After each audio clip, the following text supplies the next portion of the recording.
Pre-birthday photoshoot nga ni baby. Let's go! Naghanap nga kami ng studio kung saan kami pwede mag-photoshoot para sa pre-birthday ni baby. At dito nga kami napunta sa nauuso ngayon na self-photoshoot. Kasi camera lang ang kaharap namin dito at kami mismo ang magkukuha ng mga shot namin. Kaya ito, inaayusan namin maigi si baby at tinatimingan namin ang kanyang pag-smile tulad yan, no? Swerte na lang tumayo siya dyan tas nag-smile. Pero sa totoo niyan, ang hirap-hirap talagang patawanin ni baby. At syempre naman, ang daming tumulong sa amin para pagitiin patawanin ng baby namin. Ayan, pati yung may-ari tumutulong na sa amin. Ayan, binigyan ng may-ari ng gift si baby. Pero hindi yan totoong gift, props lang yan, guys. Ayan, nag-smile naman siya, oh. Napaka-cute ng baby. Halos lahat nga ng nasa likod ng camera ay nagpapangiti kay baby. At ang nagkiklik na lang dyan ay yung may-ari. Kasi sa sobrang hirap talagang patawanin ni baby. Tulad niya, no? Uy, buti na lang nagkaroon siya ng mga ganyang shot. Syempre, dahil may photoshoot, meron din cake smash. Kaya naman ito, nag-order din kami dito mismo sa may photo studios. Nag-offer din sila ng cake para sa cake smash for babies. Ayan, sineset up na nga ng may-ari pero pinatanggal din namin yung kulay white kasi medyo matigas at kanto-kanto yan. Hindi pa nakatayo ng maayos si baby kaya baka sumubsub siya dyan at delikado. Kaya naman ang naging option na lang namin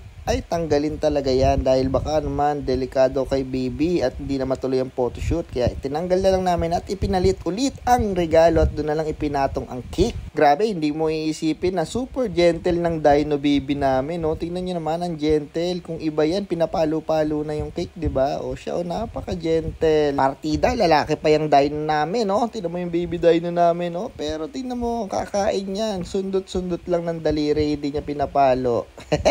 At may times din na ganito, gumagapang-gapang na siya. Kaya naman tinigil na namin kasi ayaw na rin niya kumain ng cake. Dahil ayaw na niya, tumiiyak-iyak na siya. Nag-change outfit naman kami dito sa medyo komportable na siya. Ayan, second photoshoot namin ay nakapang forma naman ang baby namin. At dito sa part na to, nakalimutan namin siyang picturean ng solo. Lahat ng picture namin dito ay magkakasama kami. 2, 3, 4. At ito nga ang mga sample shot namin.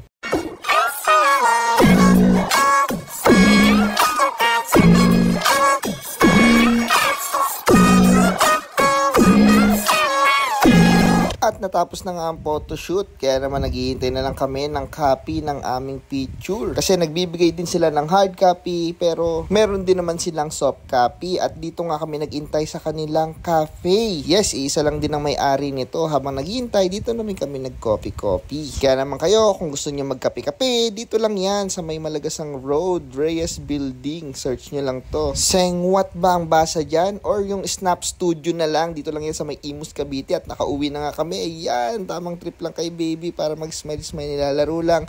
Kasi syempre pagod na rin naman siya sa kanyang photoshoot. At ang ending, ayan na nga, bagsak ang aming baby dino.